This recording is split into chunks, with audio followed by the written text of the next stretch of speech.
Good afternoon, everyone. I'm Stefanos Gandolfo. I'm the director of the Athens Columbia Global Center, and it's my great pleasure to welcome you all to today's event, Rising Temperatures, Rising Tensions. This event is co-organized with the Earth Commons of Georgetown University, and we have the gracious hospitality of the University of Athens, both of whom I would like to thank for the excellent collaboration we have had, which has been completely contrary to the topic because it's been free of any tensions and heated discussions. There's no doubt that we are gathered at a critical juncture. The decision of the US to leave from the Paris Climate Agreement again, and the flurry of statements in just about any place around the world, from Greenland to Gaza, from Panama to Ukraine, place us at a position where environmental, energy, and geopolitical issues intersect even more acutely. At the Athens Columbia Global Center, we strive to foster dialogue, collaboration, and innovation.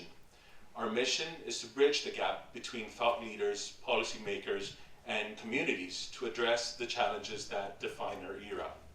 And therefore, we are truly very fortunate to have such a deep and diverse expertise present in this room, as our speakers come from a wide array of disciplines and backgrounds, each bringing a unique perspective to the conversation. Therefore, I invite you all to engage fully, to raise your questions during the Q&A, and to share your perspectives. The challenges we face are significant, but I remain an optimist and believe that they're not insurmountable. Through collective action, informed policy, and continued dialogue, there is hope that we can forge the future we wish to see, a future where climate resilience and global cooperation go hand in hand. Before handing off to Katerina, the Managing Director of the Earth Commons Institute of Georgetown University, I would like to thank, first of all of our supporters and our donors, many of whom are here in the audience today. And of course, I would like to thank the excellent team of the Columbia Global Center, Marili, Indra, and Anastasia, along with our fantastic volunteers for the excellent work they've put in making this event possible. And of course, thank you all for being here tonight with us. Katerina.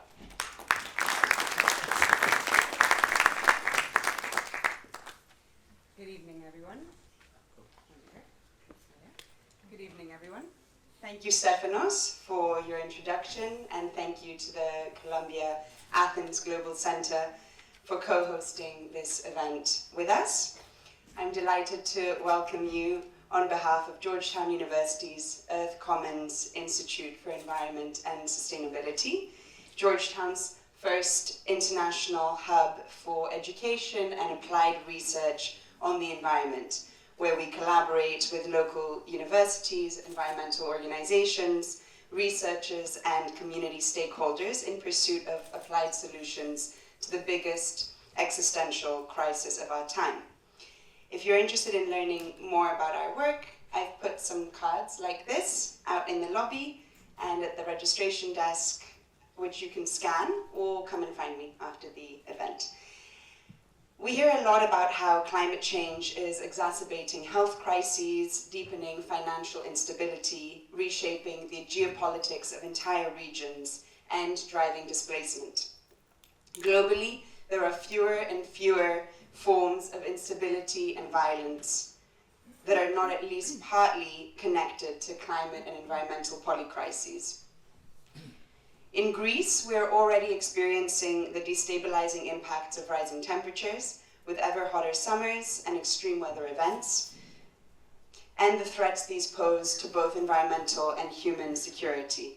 We're all witnessing tensions mounting in this country on multiple frontiers over water scarcity, energy security, and the pressures of a just green transition. And in recent years, we're hearing more and more about the effects of climate-induced migration and the increasing incidence of displacement from flooding and wildfires so close to home. Anticipating tonight's event, I was reading our panelist Pete Schwartzstein's book, The Heat and the Fury, where he adds yet another human dimension to this list, underscoring the connection of how increased aggression against women and femicides in Greece statistically predominate during hotter months. reinforcing a well-known finding that higher temperatures can mean more hostility. Pete also puts the salient issue of climate-induced displacement in sobering context for our country, which is such a pivotal migratory corridor, referencing estimates that the number of people that could be displaced by climate change by 2050 is roughly equal to the total inhabitants on Earth at the beginning of the Common Era, 200 million. It's critical that we face this reality, especially here in our neighborhood, which is a climate change hotspot and faces unique vulnerabilities. For this reason, we are gathered here to examine how climate change is reshaping human security dynamics, energy governance, and migration across the Eastern Mediterranean, and how we are adapting and building resilience. We ask, what are the long-term consequences for regional stability, and how can we come together across borders, disciplines, and sectors to address these risks? I'm grateful to our panelists, Dr. Eleni Mirivili, Professor Emanuela Dousis, Nikos Tsafos, and Peter Schwartzstein, whose expertise and insights will guide us through this complex and urgent discussion. I also thank Ioli Christopoulou, our moderator for this event, who will now formally introduce our speakers and facilitate the conversation. First, I'd like to introduce Ioli, who is the co-founder and policy director of The Green Tank, an independent, non-profit think tank developing policy solutions and enriching the public debate on climate and energy policy in Greece. With an MA and PhD from Tufts Fletcher School, she has dedicated her professional life to sustainability and environmental law, governance, and policy. Before handing over to Ioli, I also want to acknowledge Lisa and Demi, two recent alumna of our Earth Commons Master's Program in Environment and Sustainability Management, who are volunteering tonight to support the execution of the event. Stay tuned for more events from Columbia's Global Center in Athens and Georgetown's Earth Commons Institute in Greece as well. And please stay on for the Q&A session, which will follow the panel, and then would be delighted if you join us for finger food and drinks in the lobby. Now, let's begin.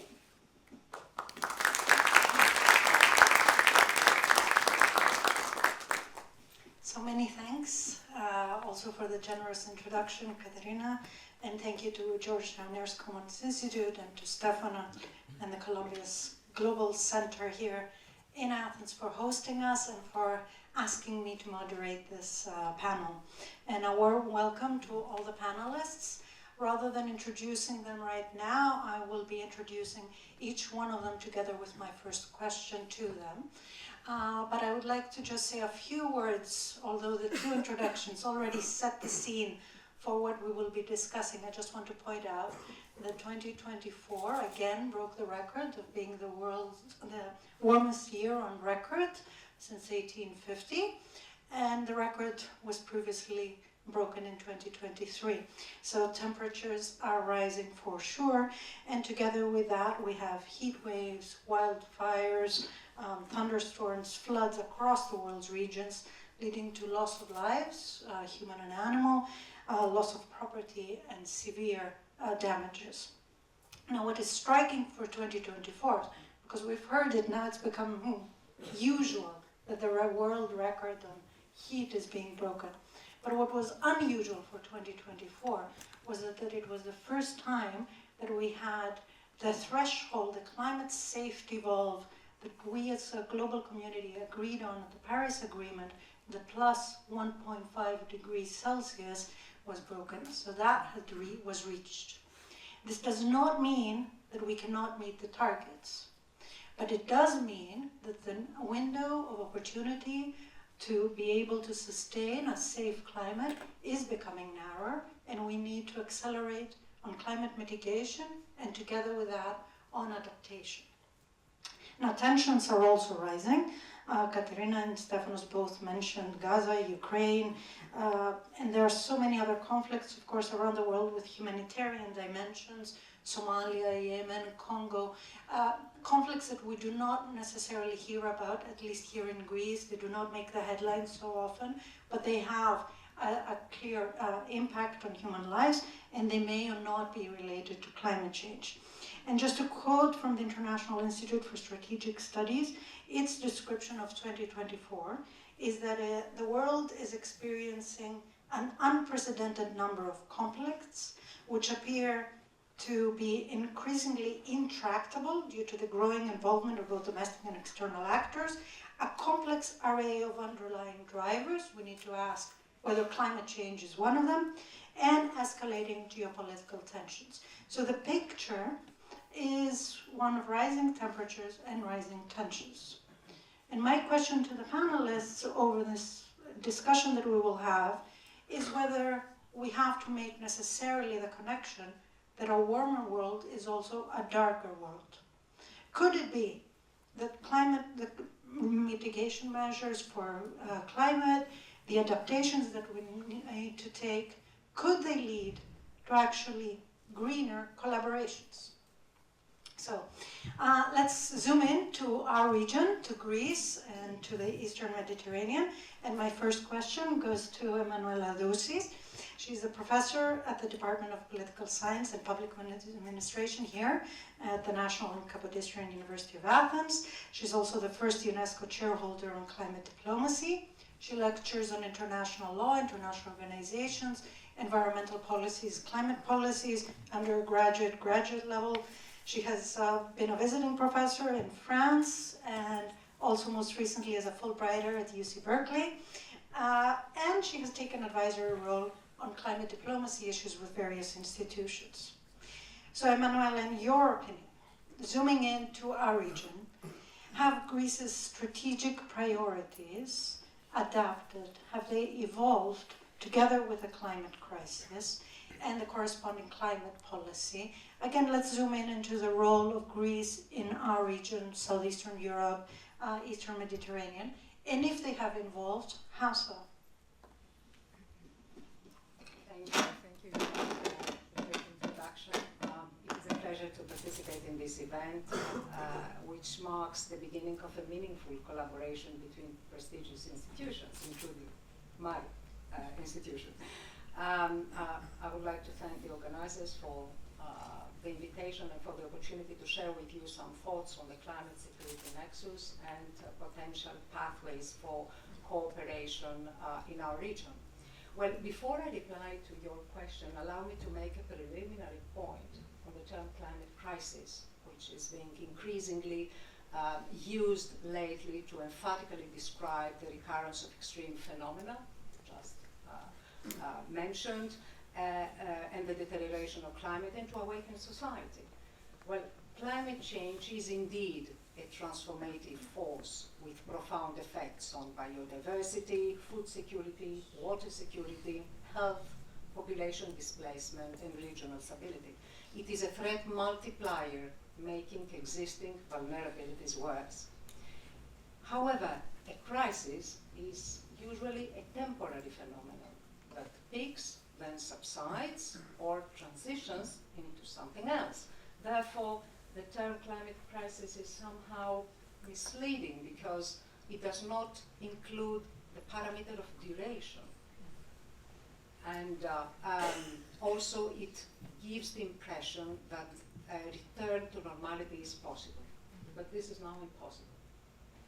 As you said, the Earth's average temperature has risen significantly, and our region, you mentioned it, it is what the scientists call a climate change hotspot, meaning that global warming is coming here faster, 3 to 4 times faster than in other places. So we are facing a phenomenon that it is causing an emergency, a situation that requires urgent action in 2 directions: to drastically reduce the causes and manage the consequences. It is a phenomenon that we will be constantly confronted with over the next years, and we must learn how to manage. There are practices and solutions that can help in this direction, but the pace of our mobilization is extremely slow. After 3 decades of international climate cooperation, we know what is required to tackle climate change. It requires cooperation, rising above geopolitical divisions. It It requires both financial support, in particular for the most vulnerable, and breaking up our addiction to fossil fuels and driving decarbonization in every sector. And in the meantime, we should also prepare to adapt to the devastating impacts of climate change that are already happening. We're building resilience in our cities, our societies, our infrastructures, and the productive economic sectors. And this requires identifying and ranking priorities, preferably at the local level, for adaptation to climate change. So coming back to your question, I would like to make two brief points.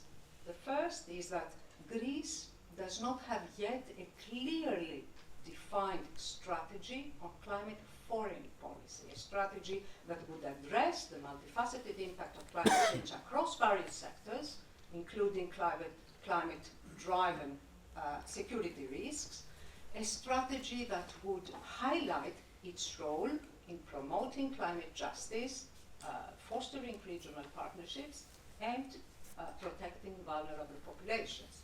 Of course, it supports international climate cooperation. It is a contracting party to the UN Framework Convention on Climate Change and the Paris Agreement alongside the European Union, and is committed to all the decisions taken at the COPs, including the decision to transition away from fossil fuels. Moreover, it is an EU member state, and this means that it must implement the European Green Deal, which combines the strengthening of existing climate policies with new ones to deliver on the agreed targets to achieve climate neutrality by 2050.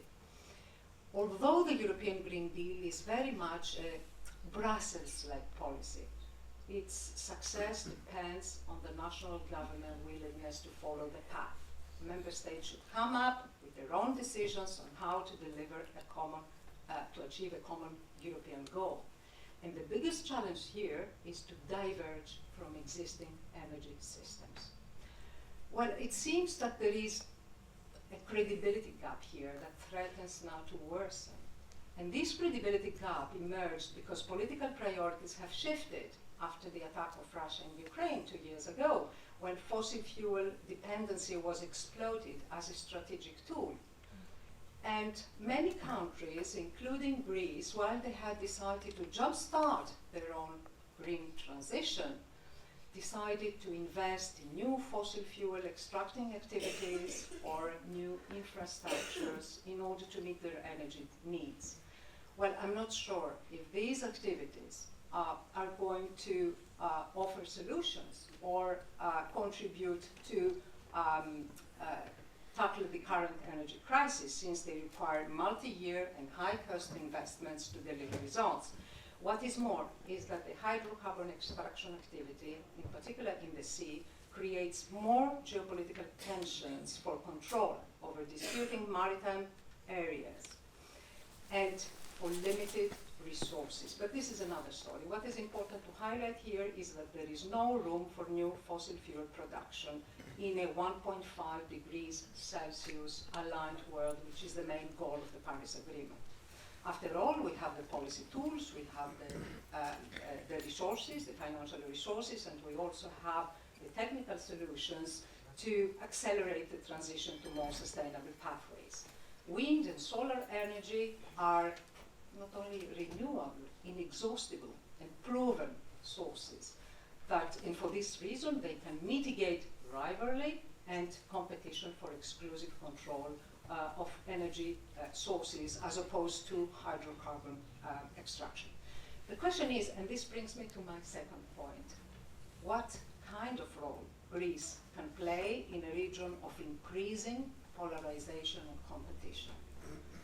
Well, it can play a role. It can lead the effort by example, towards a just and sustainable future, by addressing the intersection of climate and security in a more comprehensive and forward-looking approach, by staying firm in the implementation of its international and European commitments, and by showing to its neighbors that the rapid transition to clean energy is not only a vehicle for redefining economic influence, but also a catalyst for promoting regional stability. The real stakes in a decarbonized scenario may be less about control over resources than over good infrastructures interconnectivity, technology, rules and standards for clean energy, and so on. Well, let me conclude that sustainability and resilience are key for regional stability. So we should explore pathways to move beyond the overwhelming challenges of the past, to think more pragmatically about concrete solutions for the future. After all, climate policy is peace policy. Thank you. Thank you. Okay, thank you very much, Manuela. This was very insightful also as an introduction to our discussion. It brought together so many dimensions, and you focused, as you mentioned, also on the opportunities, but pointed out some inconsistencies, so that is very important. So, and you mentioned also the need to focus on decarbonization and moving away from the fossil fuels, of course, which is the cause of the climate crisis. So I think the next question should go on focusing on a bit more on the energy sector. And I will come to you, Nikos Tsafos, who serves as the Chief Energy Advisor to the Prime Minister of Greece. He has worked with companies, banks, and governments on some of the world's most complex energy projects in various countries around the world. Most recently, he held the Schlesinger, I'm not sure, Chair of Energy and Geopolitics at the Center for Strategic International Studies. He has served on the Climate Advisory Committee of the Export-Import Bank of the United States. He has been for many years at the US, and most recently from 2016 to 2019, he was a lecturer at another competitor school, the Johns Hopkins School of Advanced International Studies. So my question to you, Nico, is, can energy security be secured in a climate resilient fashion? And in which sectors, if we have to give priority to some sectors, do you think that we can expect to achieve energy security and at the same time net zero or close to net zero emissions? Just to clarify, the point is to have we may have some emissions, but also to make sure the net zero is that the emissions are also absorbed if need be. So that's why we also refer to net emissions. And if we set a framework of about 10 years from now for Greece, what would you say? Which sectors do we need to prioritize to ensure energy security and climate resilience? And thank you so much. Well, thank you for the question. Thank you for the invitation. Thank you everyone for showing up. For Greece, energy security and the energy transition are very much aligned. And the very simple reason for that is we're not a country that's rich in fossil fuels. We have lignite of not very high quality. We don't really have oil. We don't have gas. We're looking for gas, but really we don't have these resources. What we do have is fantastic sun and fantastic wind. So for us, when we think about the energy transition, what we see is that the world is going from using stuff we don't have to using stuff we do have, right?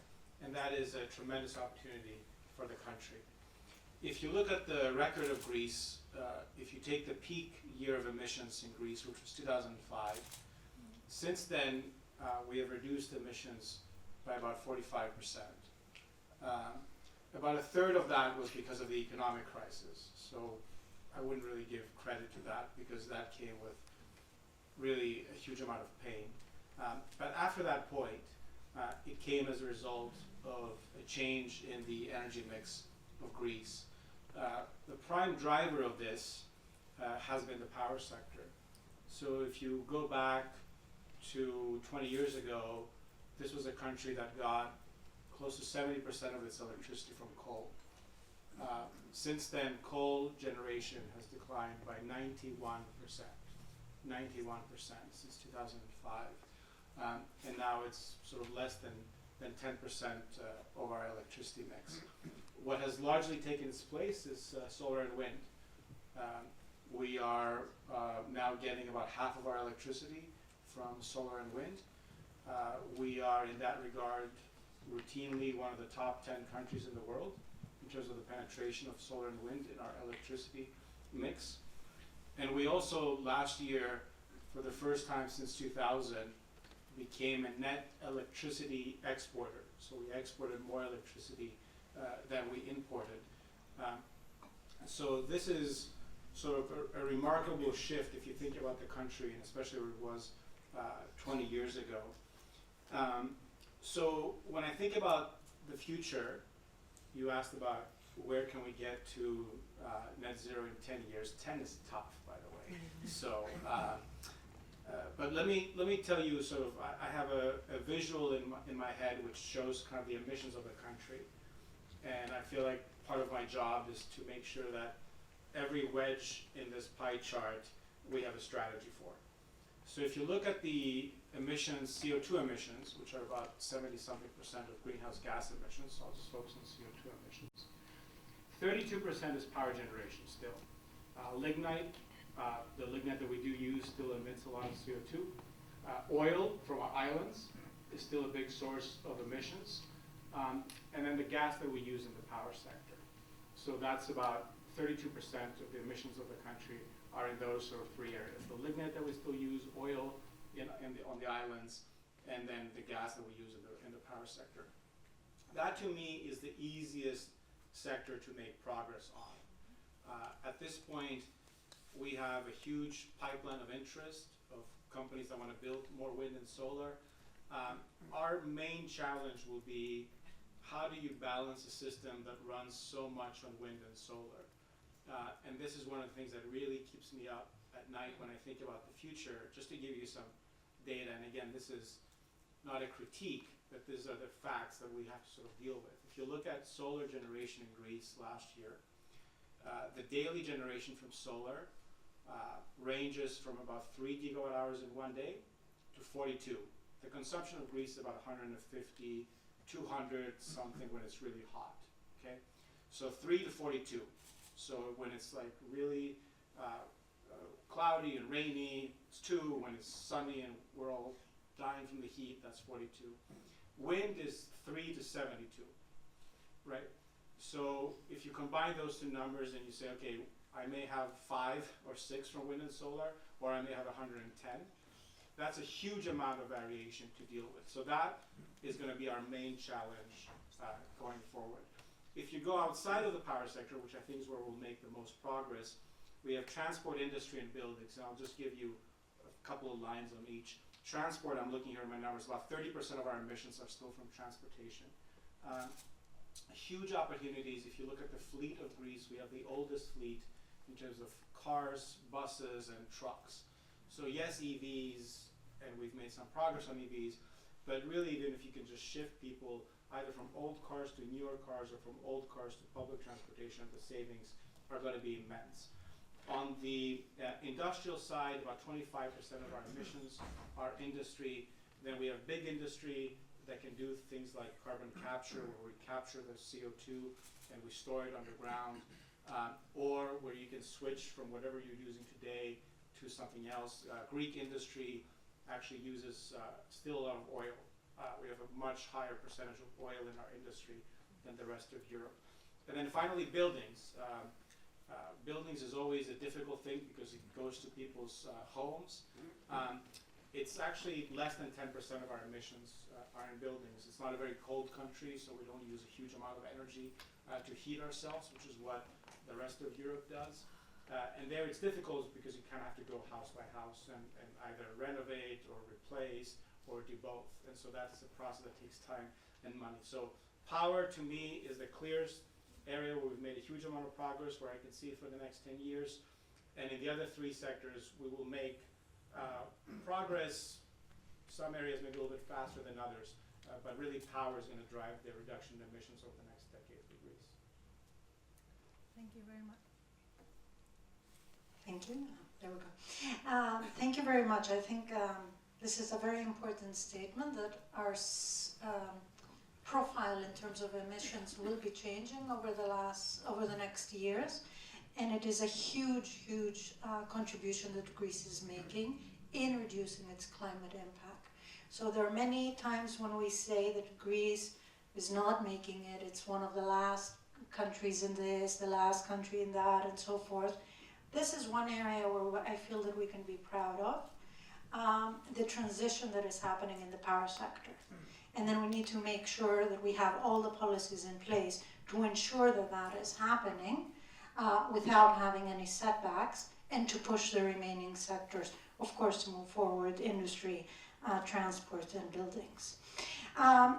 So we spoke a bit on mitigation, and this was a positive story with its challenges that we still have to face. And now we're faced with the other huge challenge, which is adaptation. And how do we adapt to this changing environment around us? And it is a great pleasure to have Leño Mirivili here with us. She is the Global Chief Heat Officer. I mean, who has heard of a most wonderful title, UN Chief Heat Officer? And then that, I'm sorry, it beats us all. She works at the Atlantic Council and the UN Habitat, dedicated to heat resilience of cities in particular.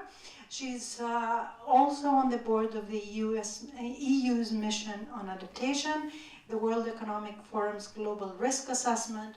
That's the World Economic Forum Global Risk Assessment. Each year, more and more environmental and climate risks are ranked as top risks globally. She also has an experience herself in local government. She was the former deputy mayor of Athens. She led the Athens Urban Resilience Plan, and now she is an advisor to the Global Covenant on Mayors on Adaptation and Resilience. She has been a fellow at UPenn and Harvard, but she does have a connection to Columbia, so she is the only one amongst us who is an alum of one of the two institutions organizing this event. She has her PhD in anthropology from Columbia. So, Leño, to you, drawing from your vast experience, and especially the global experience that you have, if you were to choose a few examples of urban transformations, cities, projects that are able to adapt to extreme heat and improve well-being, which would you choose to bring lessons learned to Greece and to Athens? Thank you, Yoli. Thanks everyone for being here and for the organizers for this event. Before I answer, which I will, I promise, today I realized that there was an incredible report that came out on climate and security from Germany, from the German government, and I just want to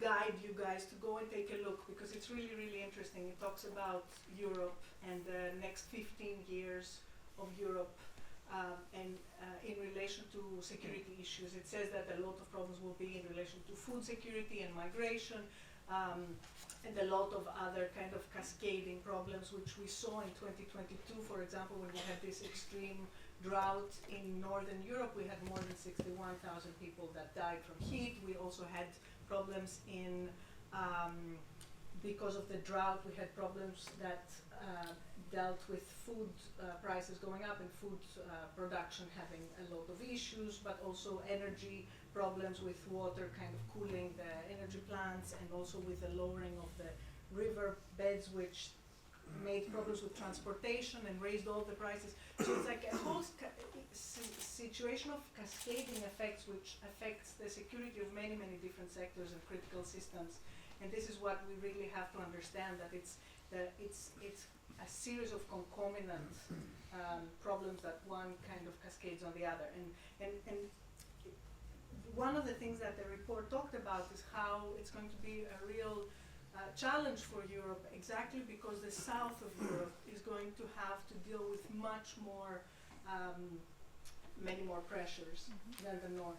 And that could create a lot of tension within Europe, and it will take a lot to keep Europe together in the next few years. So this is something that I think is interesting. But in the beginning, there's like of the publication, the German Foreign Minister Annalena Baerbock, is that how you say it? She says anyone thinking about security needs to think about climate as well. Every 10th of a degree less in global warming makes our lives safer. So I thought that's a great little kind of thing to say in the beginning of this, because it really, we have to understand that every 10th of a degree less warming actually makes ourselves safer on so many different levels, and geopolitically, but also on the level of society and on the level of our basic needs and being able to actually take care of our basic needs.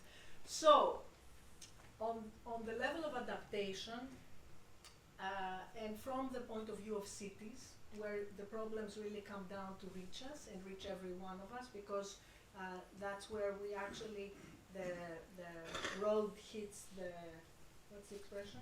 Whatever the Rubber hits the road. The rubber hits the road, thank you, where the rubber hits the road.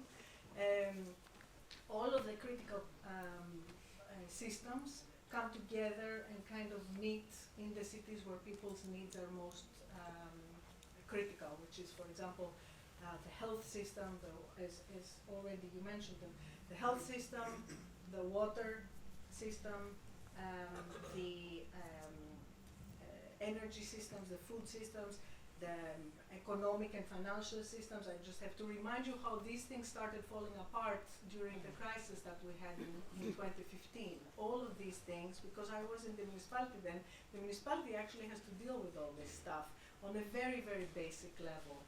And so cities are a very, very kind of interesting perspective. And that's why that's where most of the solutions are, and with Ioli we said we'll try to keep it positive. So now I'm going to go to the positive side, because a lot of cities have done great stuff in relation to adapting to extreme heat,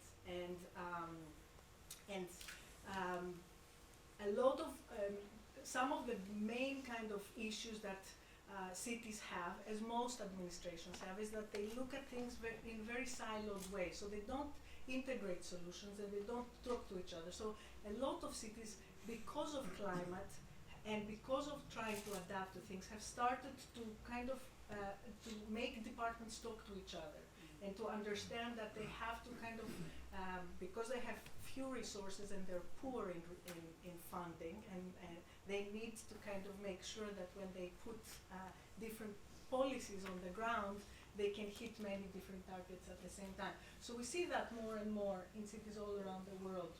And climate is pushing us that way. Adaptation to climate is pushing us that way. On a big scale, recently in the US, I mean the previous government, had a summit for heat where it showed us all of the different agencies, American agencies, more than 20, let's say, like our ministries, right? They came together and created a whole series to integrate it in an integrated way, a whole series of resources and policies of dealing with heat. And this is ultimately what we want to do. We've seen it also in India. India has an adaptation to heat national program and many local programs that are subnational. So ideally we want this kind of streamlining between the governments and the cities, because that can allow for more finances to go to cities and for more policies to be drawn together so they make more sense. And this we've seen in some countries. The US was one example, India is another one. Italy did a little bit from Europe, kind of was an interesting integration. We've seen a little bit more also in some of the UK cities and their government kind of collaboration, etc. So in France to some extent as well. But this is also like something that is really super important, and to create focal points that can actually coordinate the work. Now to get to more specifics, one of the best examples for extreme heat comes from Medellin in Colombia. They have created 36 green corridors that traverse the whole city, and they've managed within 2 years to lower the temperatures of the city by 2 degrees. And now, as the trees are growing and we have more and more canopy, we have a much better, they have measured much better results that reach in different neighborhoods to 4 or 5 degrees Celsius better temperatures than before.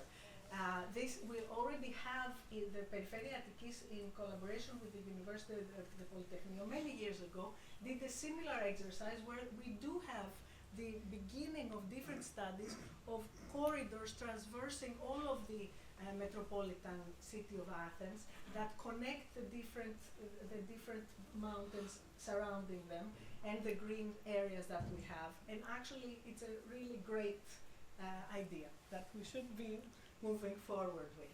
Another great example is in Seoul, in South Korea, where they had an enormous highway that had 10 lanes and 4 lanes on top, which were the super speedy ones.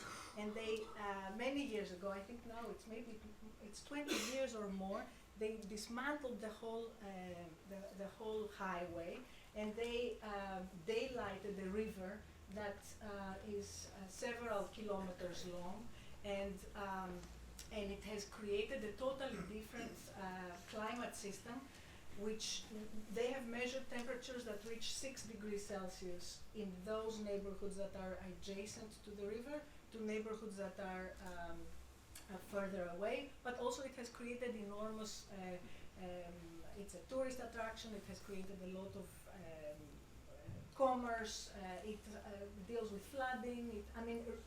Daylighting a river is one of the best things that we can do, and we've seen more and more cities all around Europe doing it. And I don't understand why we haven't done it yet. I really don't. And I'm very serious, because we have tons of rivers, and we all think it's really difficult or really impossible, or there's not enough water, or whatever. There are enormous solutions that we can do, and more cities do it, and it's one of the best ways to deal with floods, with extreme heat, with issues that have to do with pollution, because you have like different kind of airs created in the green kind of area. It's like a really one of the best solutions. In general, more and more cities are combining reducing cars in the center of the cities. This started in the north of Europe, but now cities in the south of Europe are doing it more and more also, reducing private cars, making much better public transportation and supporting slow mobility, and kind of bringing a lot of, making cities much more, we call it nature positive. So many more kind of trees, but also water in relation with trees, because water in relation with trees can lower temperatures, especially in our type of climates, in our type of, Sydney has the, I should stop it. There's so many great things that they have done with energy diversions when you have extreme kind of weather, a lot of different things. And I'm focusing on the nature-based solutions mostly, because these are the better ones. I agree that they are the better ones. Can you turn off? I agree that the nature-based solutions are the better ones, also because they offer many multiple benefits together with the climate benefits. And I asked Lignaud to bring us a bit more of a positive tone and to show us that solutions are possible. We'll explore a bit more in the second round of questions as well. But it is important to keep up the positive spirit, because there's a lot to be disappointed from and a lot to worry about. And Peter, you have written a book here, The Heat and the Fury. It was just published in 2024, and congratulations on that. And we will talk a little bit going back to the problems. I'd like to introduce Peter Schwarzstein. He's a journalist and a researcher. He has reported on the connections between the environment, politics, and security, with a particular focus on the climate violence nexus. So now we are moving again into bringing things down to the individual and the human dimension. Peter Schwarzstein has been, his articles have been featured in National Geographic, the New York Times, BBC, Bloomberg Business Week, among others. He's currently a fellow at the Wilson Center Environmental Change and Security Program and at the Center for Climate and Security.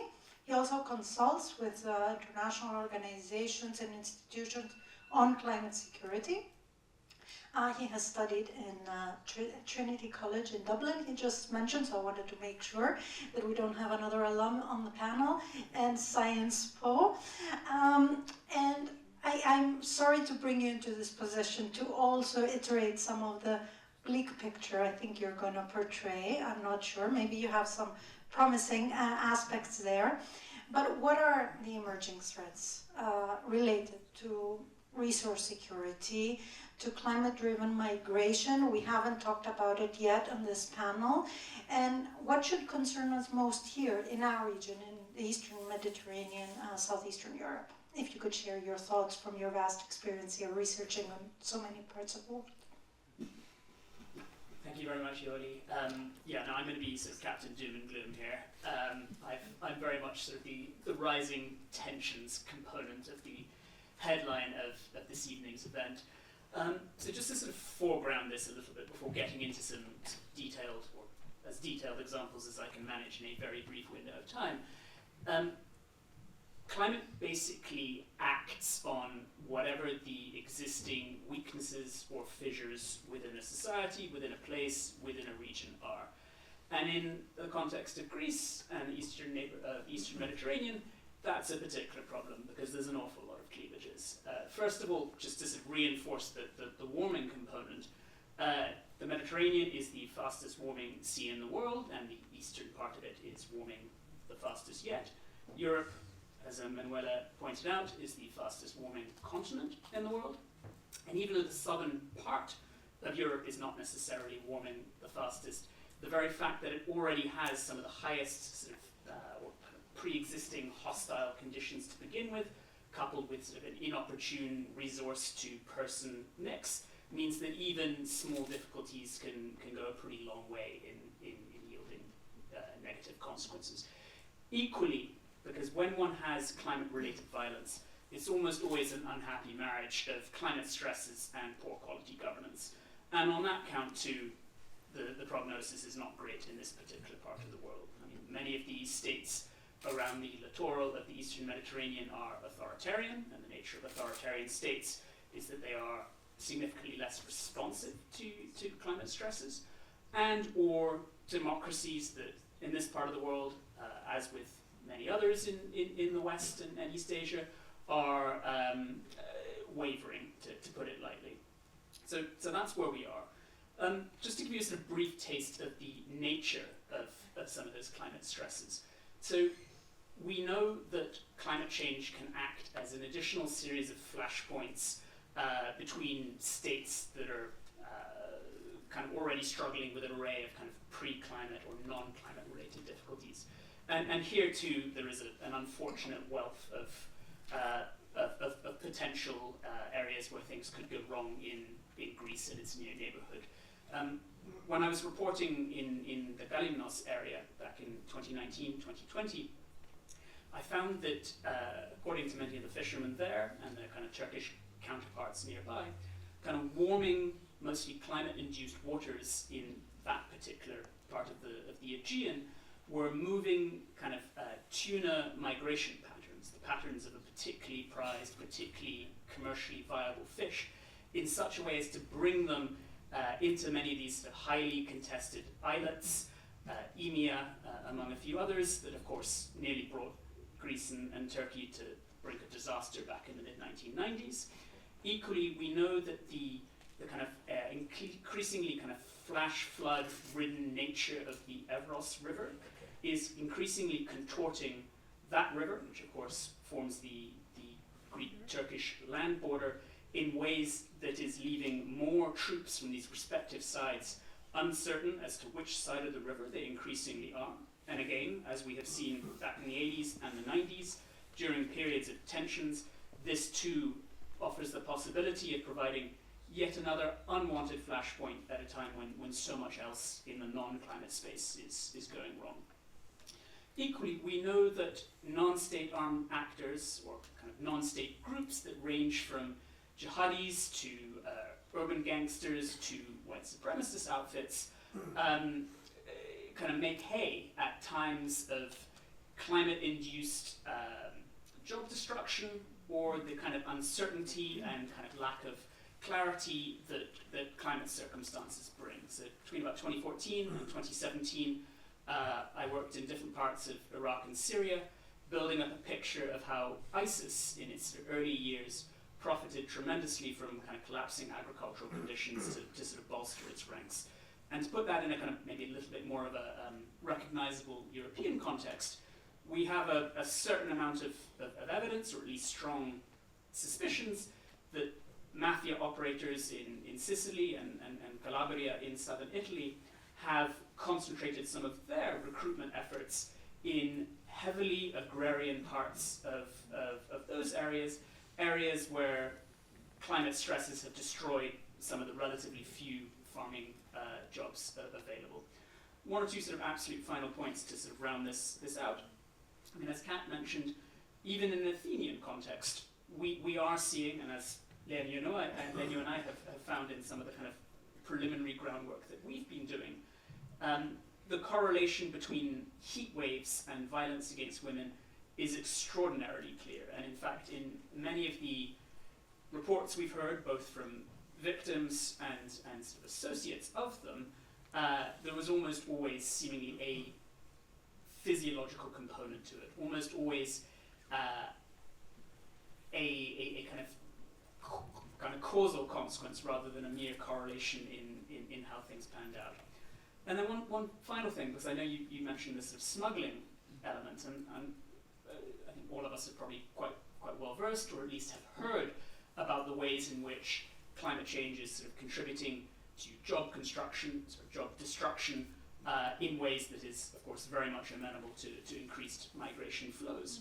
But as I found when I was doing a bunch of reporting in the Nile Delta a number of years back, even the kind of destruction of fishing jobs and farming jobs in those areas was facilitating trafficking, because you just had so many fishermen whose livelihoods had been destroyed due to a combination of overfishing and warming waters and an array of other troubles, that many of them were extra willing to sell their boats to smugglers and or to work themselves in that particular trade, and or to sort of make use of their kind of superior knowledge of the coves and the shorelines to kind of bolster the chances of migrations happening as these tradesmen might like. So just a small taste of the less savory, less pleasant side of this wider discourse. And if you'd like to know much more, I know of a book that you can possibly It's right here. Thank you so much, Peter. I hope you appreciate why we needed the positive side from Lignon just before Peter's remarks. It is very serious and it is bleak. But Peter, I don't want you to stay on that and only speak about the bleak future or present. And maybe in your reporting you have found some kind of other possibilities, other futures that we can identify. Have you found any evidence of positive refugee integration or some kind of collaboration in the Mediterranean because of the response needed either to adapt or to mitigate the climate crisis?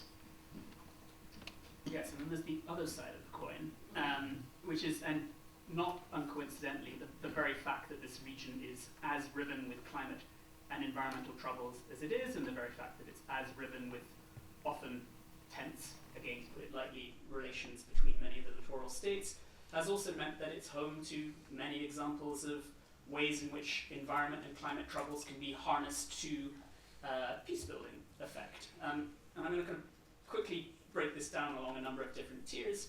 As many of you know, might know at least, Athens is the home of the Secretariat of the UN Environment Programme's Mediterranean Action Plan, which is a not particularly heralded, but nevertheless extremely successful illustration of how environmental troubles can bring together, shared environmental woe can bring together countries that can't otherwise engage or discuss much at all. So despite the fact that so many of the member states of this particular entity, ranging from Israel and Palestine through to Syria and Libya, and basically every other Mediterranean littoral state have often been at one another's throats, they have nevertheless persisted over a period of decades in meeting with one another and at least trying to kind of hash out their difficulties in about as calm a setting as one possibly could.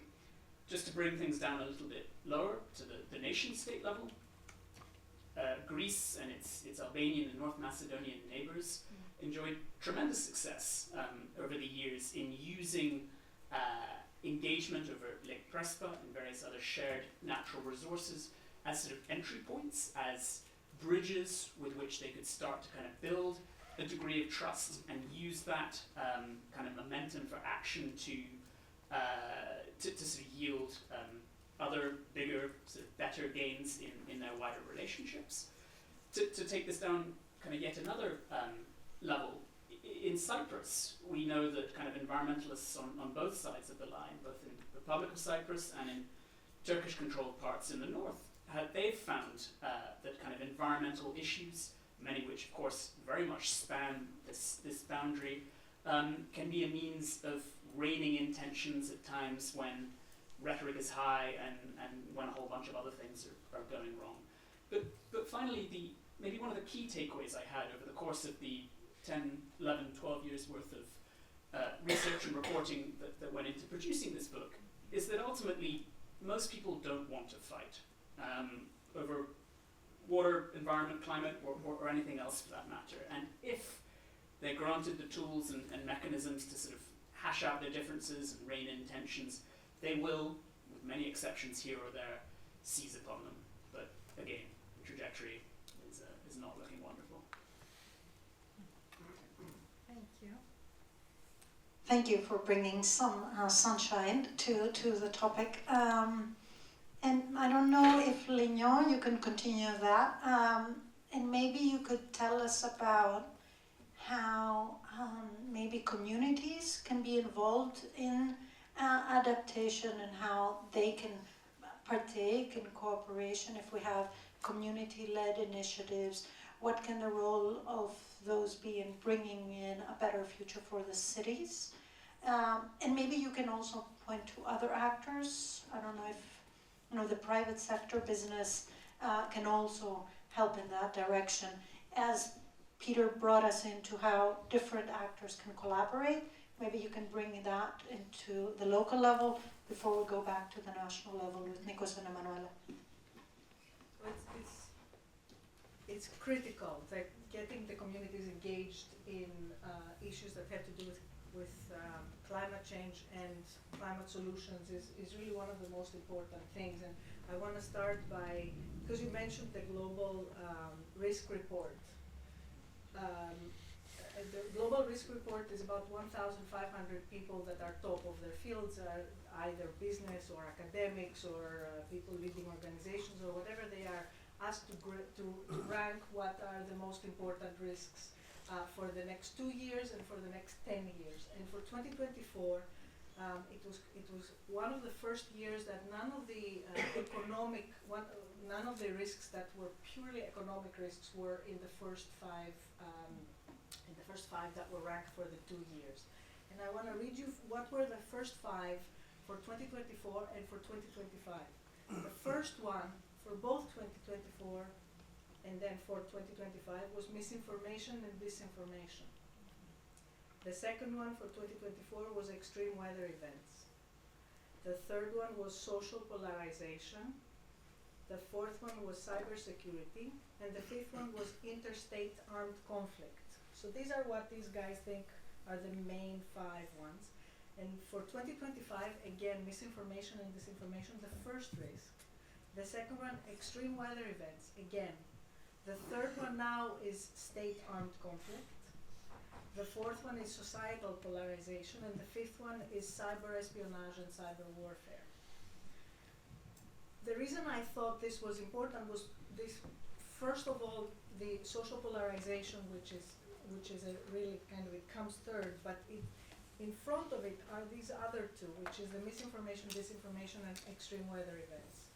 And I think this is something that shows us how these are going to be crucial for how the next few years are move forward.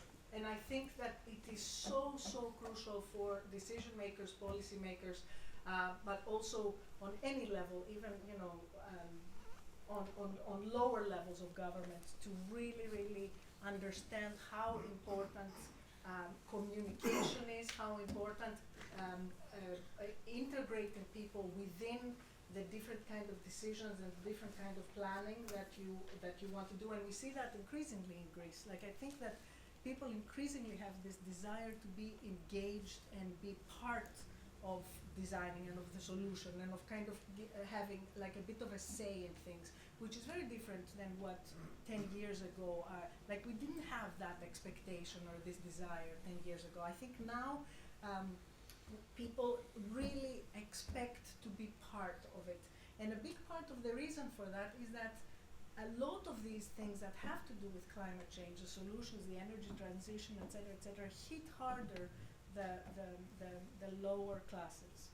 The poorer people are the ones that often end up picking up the brunt and picking up the weight of it. Especially in adaptation, we see, of course, that all of the extreme weather events hit harder the ones that are the weakest, and we see that increasingly. So unless we kind of start, first of all, focusing more on adaptation and explaining to people why it's important to really boost up our preparedness for adaptation and how that helps them and their wallets and their families and their kind of livelihoods, which we don't. Like, for example, in 2022, globally, the amount of money that we spent for climate financing was approximately 1.3 trillion.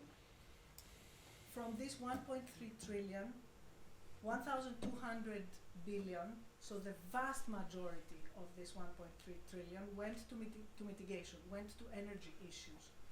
Only 62 billion went to adaptation. And from this, the amount of money that went to mitigation, about 650 billion were from the private sector, and about 550, let's say, I'm just rounding the numbers up, were from the public sector.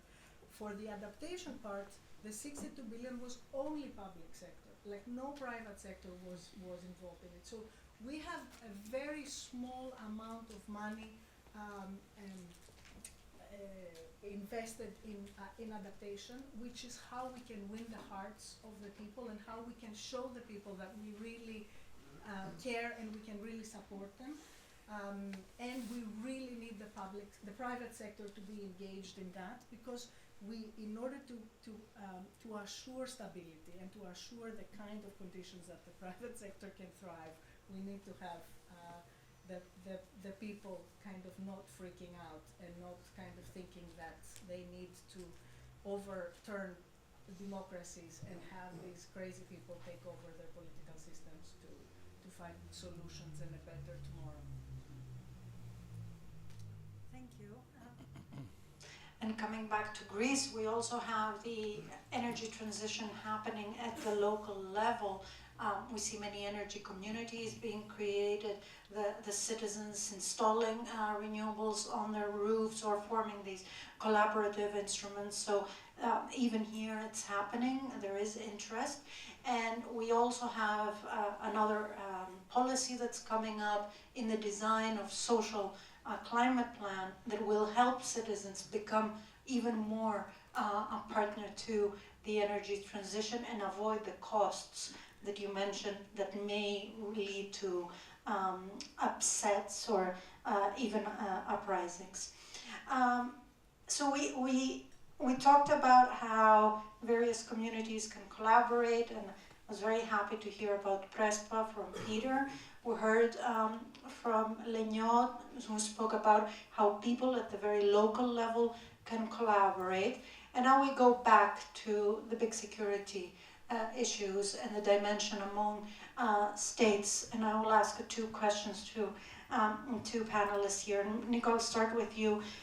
To what extent do you think that regional cooperation can help in the discussion that we've had, getting us to climate neutrality through energy collaboration? And how can Greece have that role? Emanuela a bit alluded to that at the very beginning, so now we're closing in slowly. If you could share some remarks. Sure, thank you. Well, the first thing is we are, and I'm thinking now of Greece as a European country, we are just deeply, deeply interconnected in our energy systems. We trade oil, gas, electricity. You know, this past summer we had an episode of extremely high prices in Greece of electricity. And when we were trying to figure out why it was happening, we ended up essentially figuring out that a lot of it was due to bottlenecks at the border between Austria and Hungary and Czechia and Slovakia, right? And also had to do with trade into Ukraine because Russia had destroyed Ukraine's infrastructure, so they were importing more electricity. So we started with why are our prices going up?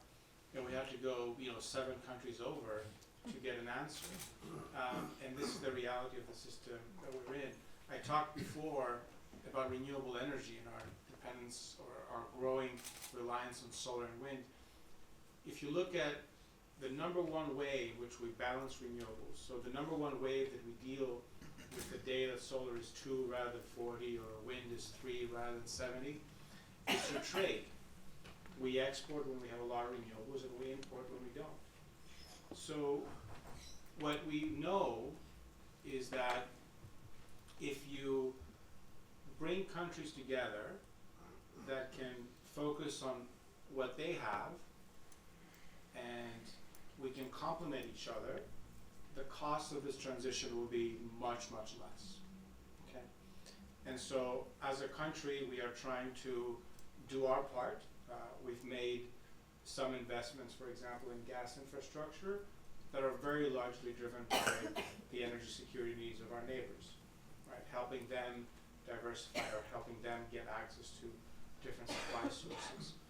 But at the big European level, I would say our big sort of thesis that we're trying to convince the other member states and the Brussels system is there's a view in Brussels that says the Green Deal is an EU project, we all have to do our part, so we all have to do the same thing of our part. And we're trying to say it's a shared project, why don't we do different things that we each excel in so that we can do these things better and help each other rather than all do the same thing. Right? It's a different way of thinking about it, it's a different way of planning, it's a different way of allowing countries to meet targets with more flexibility, but that, as a country, we're big believers in that because if you look at a system as a whole, if everyone can bring, we bring solar and wind, other folks will bring hydro or nuclear or offshore wind or hydrogen or whatever, if you bring all these things together, you can achieve net zero at a much, much lower cost. But if everyone tries to do everything, even if you don't necessarily have scale or natural resources, it's just going to be that much more expensive. Thank you. I think that was already giving us an idea, and so I'll ask also Emanuela more or less the same question on the role of Greece in terms of its regional cooperation, and maybe you can highlight, rather than the energy dimension that Nikos mentioned, a bit more the diplomatic dimension. So what kind of steps can Greece take in that front in terms of the climate resilience and security of our region? Well, I think that Greece should take the initiative to open new channels of communication with its neighbors on climate-related risks, and take the initiative to bring the countries to the table to discuss these risks, common challenges, and explore solutions, identifying and understanding the common challenges is a top priority in a region that is warming faster than others in the world. Communicating both risks and best practices is becoming a major issue. Well, let me give you a few examples. crisis response and management is a field of potential cooperation. Developing joint climate-related response infrastructure can improve human security across the region.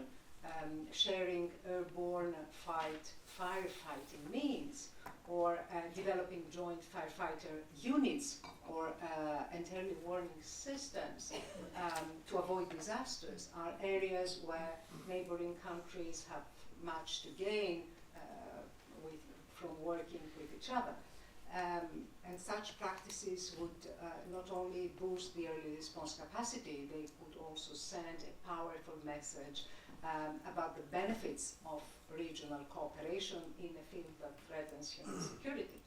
And another field of potential cooperation is common research on the effects of climate change in the land and marine ecosystems, from the effect of declining rainfalls to traditional agriculture, to the evaluation of rising sea water temperature, on marine vegetation, and the response against the proliferation of invasive marine species.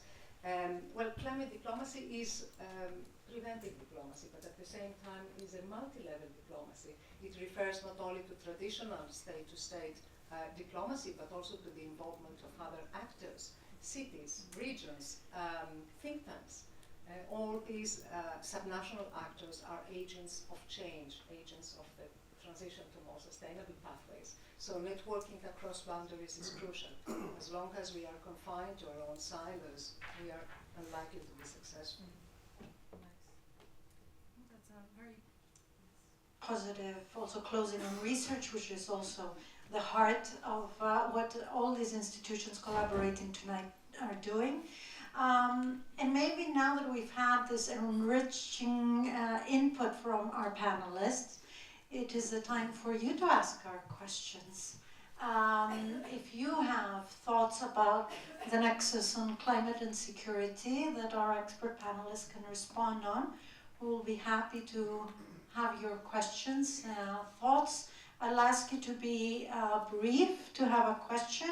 I'll collect one or two questions and then we can try to answer them. Have maybe 3 questions and then try to answer them. So let's see some hands so that I can guide a bit. I'll have the lady there, the gentleman here. Oh, that's it. 1, 2, 3. 1, 2, 3. Well, no, we'll go for that one up there. 1, 2. Maybe we'll have time for a second. No, for you. Did you raise your hand? No, go ahead, Mr. I think I pointed to you. To the lady. Thank you for the very engaging discussion. Just to hit up a bit further, the nuclear question is re-entering the discussion in Europe, with Germany making some statements that they might revisit it. France never abandoned it, and it seems that the new technology is de-risking many of the issues that were seen as preventing it in the past. Given the fact that, yes, I think renewables such as wind and solar are definitely a big part of the answer for Greece and many other countries, but there are capacity issues as well. Would it be something that we should consider part of the energy mix?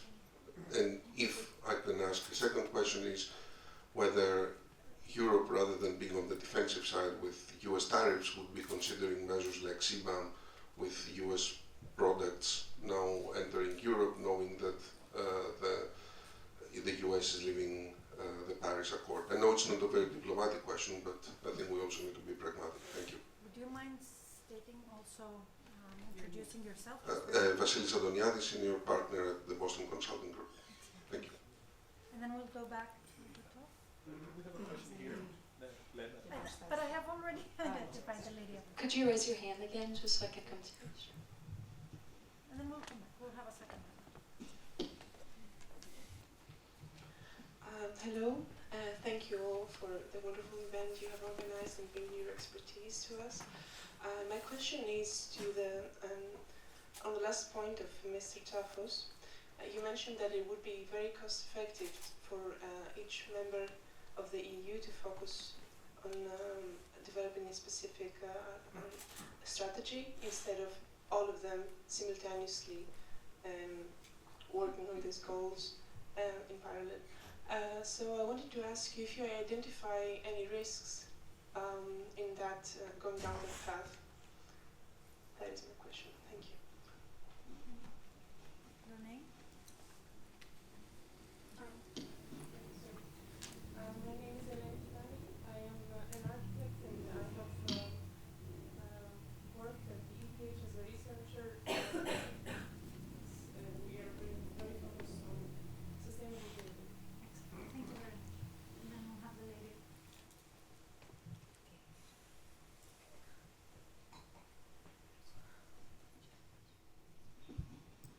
Yes, hello.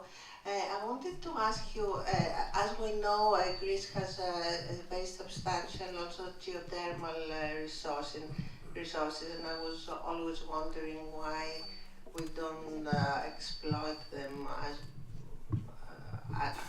and also they are stable and they are not dependent on wind or sun or anything. So this is my first question, and then I wanted to ask Mrs. Mirivilli. I heard a lot of interesting things.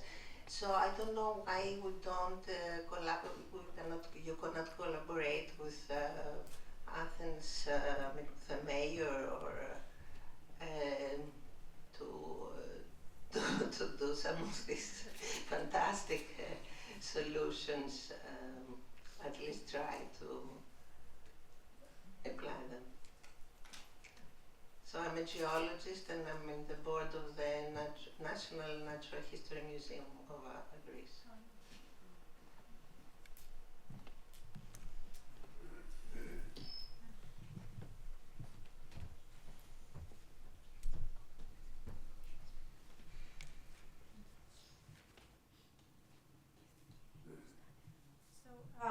We'll have one last comment round.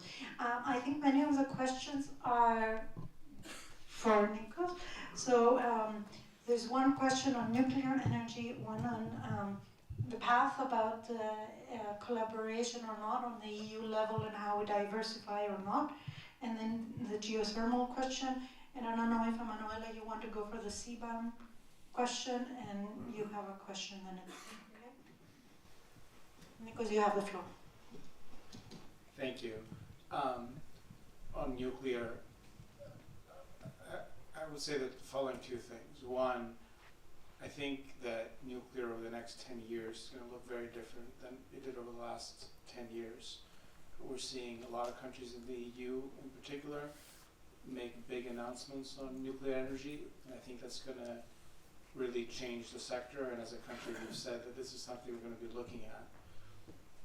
That's the positive side of the ledger. The negative side of the ledger is if I look at nuclear power plants right now built in the West, they tend to be 2, 3, 4 times over budget and 10 years late. And so I think if you're trying to enter an area that you'd have no experience in, this is a really uninviting picture to start getting involved in. But I think that there is an enormous amount of interest and capital that will go into this sector, and I think it's a sector that we're going to be looking at very closely as it evolves. On the risks of specialization, if I may rephrase the question that way, I mean, there are risks. I think part of the reason you want everyone to do similar things is, one, you don't want some things to fall through the cracks. So if no one decides to do something that needs to be done, you may find that you're falling behind on mitigating some emissions. I don't think that's the main reason we do that. I think the main reason is because if you only have one country that is trying to bring down the cost of the technology, then they bear most of the cost. Whereas if I can put it simply, if you were trying to bring down the cost of electric vehicles on the back of one consumer country, it'll be much more expensive than if 30 consuming countries were trying to give support for EVs at the same time. So So the risk is that if you have only a few countries doing it, you may not be devoting enough resources, and the countries doing it may be sort of feeling that they're spending more, maybe than their fair share, quote unquote. So I don't think it's really about totally sort of letting go and complete randomness, but it is really about specialization and allowing countries to lean in on technologies that they want to do just much more on, rather than trying to chase every single country to do a little bit. So I still think that leads to a more cost-effective strategy, even if it has those risks. On geothermal, I absolutely take the point. It is a technology that is used in sort of very few countries so far, so I think we still have a little bit of a learning curve here in Greece, and it is something that we're looking at. So I definitely sort of take your point that this is a technology that we could be maybe spending a little bit more attention on than we are currently. So very much very welcome point on that. Thank you. Manuela? So the question was about how, whether Europe can respond with CBAM on increasing tariffs from the US. Well, thank you for the question, because it gives me the opportunity to make a general comment on the EU and the European Green Deal, because the CBAM is part of the European Green Deal. Well, despite the heightened politicization of the green transition ahead of the European elections last summer, the European institutions remain committed to achieving the goal of climate neutrality by 2050. And with most of the legislation now adopted, because we had at the beginning the Fit for 55 package had 13 proposals extended to 19, 18 were adopted. So with the most of the legislation adopted, now attention turns to implementation, including the CBAM. The CBAM, the Carbon Border Adjustment Mechanism, which is a carbon tax which will be imposed to imported products from high intensive companies and states. Well, but what I wanted to say is that even if Europe becomes climate neutral by 2050, this is not going to save the planet, because the EU's emissions now are less than 10%. So the biggest challenge here is for Europe is to work with partners towards climate neutrality. So we're going to see how it will implement all this legislation. Thank you, Manuela. And the last question to Lignon. What can we do here in Athens? How do we convince to see the rivers of Athens again, or to connect our green spaces? I wanted to say, I want to take this opportunity and ask to really consider seriously each and every one of us here getting more involved in politics. Like seriously, we've given politics over to parties way too much. We have again to get much more serious about engaging ourselves in everyday decisions. Like go check out what the municipality is doing. Go to a meeting. It's kind of boring, but it's interesting. You find out how it works. Like for me, it was an incredible school to be elected. I found out how the city works. And we don't know, we have no idea how things work. Like in fact, the fact that, one mayor designs something and finds the funding for something, and then usually it's the next mayor or the next mayor that actually implements it. So what we think that, whatever, Bakoyannis did sometimes came from Kaminis, or the things that will happen with Doukas have kind of started. So we have to understand a little bit better how things work and really get more involved in decision making, especially in the types of government that we think are important, and that includes the EU. We have to get involved in the EU. We can vote for things. We can look at what they are. Like today was the last day where we could vote against tolling for the seas, these things that destroy. Like, You go in 5 minutes, you just write a little thing like stop trolling. Like, it's important, we have to get engaged, guys, because this is the only way that we can keep our democracies alive. So public participation. I promise another round. We'll take 2 more questions, the lady here and the gentleman there, and then I'll ask my concluding question to the panelists before we go out for the drinks. So, 1, 2. Thank you, Elena Papalexopoulou from the Smos Foundation. I wanted to ask you to share a few remarks about carbon capture and carbon usage, given that CO2 is such a big part of climate change. First of all, where carbon storage is concerned, this is the only way that many manufacturing companies have to achieve carbon neutrality. In Greece, we have possibly a monopoly at the Prinos for storage. Is the government thinking of any other locations where carbon can be stored? But even more importantly, is there any research being done about the new usages for carbon that is captured? And even internationally, are there any sectors that give you optimism that are financially viable and also scalable? Thank you.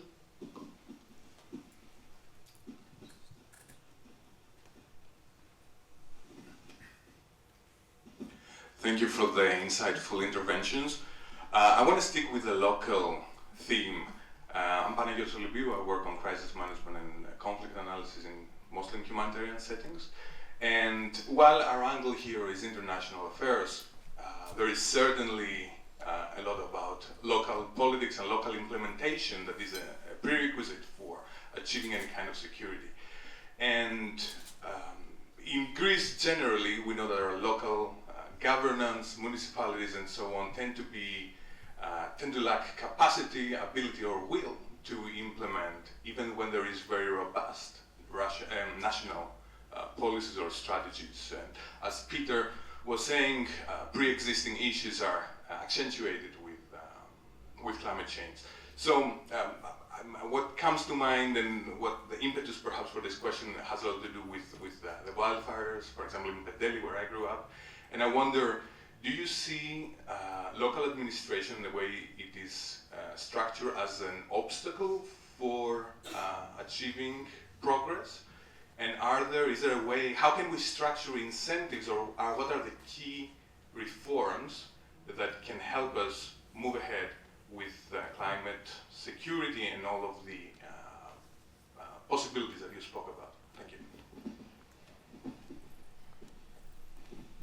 Maybe make a very brief response on the CCS question. Sure. So carbon capture and storage. So if you think about Greece, if you look at what we call hard to abate sectors, which for us would be really refining and the emissions from industry that come from industrial processes, so not from burning stuff, but from making the products, those are about 10 million tons in Greece. And those are prime candidates for carbon capture and storage. If you look at Prinos, we don't exactly know, but we can capture some of that, maybe 2, 2.5, maybe 3. So no matter where you end up on that range, you have a lot of emissions that are missing. So one of our goals, of course, is to get Prinos up and running, and we have secured about almost €1 billion in EU funds that different companies have to get that going. But we'll need more than Prinos. So one thing we're doing is we're looking around Greece to see if there are other geological formations that could be candidate for carbon capture.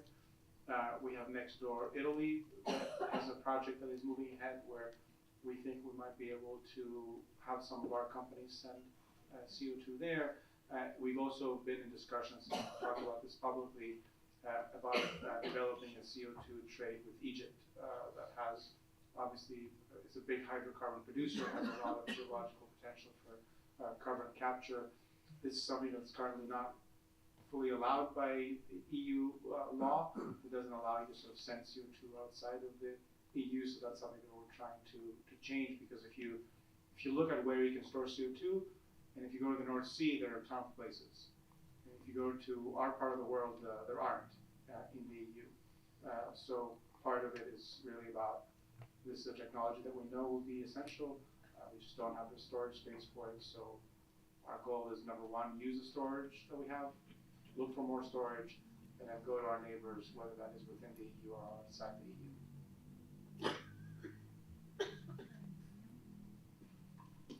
I think there's incredible knowledge that local government is a repository of. I think that we have amazing people that have really hold in their hands a lot of knowledge that are really important. We should totally celebrate them to a large extent. Like there's really wonderful people that work in municipalities and in local governments.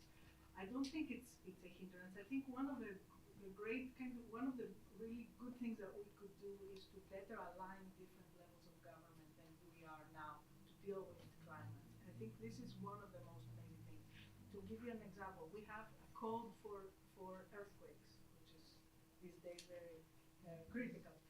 There is like a whole code of how to build buildings that all of the engineers today know how to build buildings that have to do with dealing with earthquakes. We don't have any codes for fires, for how to plant trees, how to deal with fires. We don't have any codes for cooling, how to build buildings so that they don't absorb heat.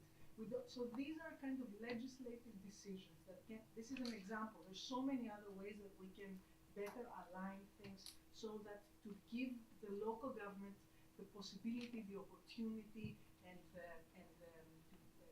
capacity to do things much easier, because you're right, there isn't much capacity. There's very limited capacity, and we have to help them. Thank you. And as we conclude, and I realize that we are between the drinks and the discussion, but I'd like to ask a very quick response from all of you. Maybe we'll say just 1 minute each.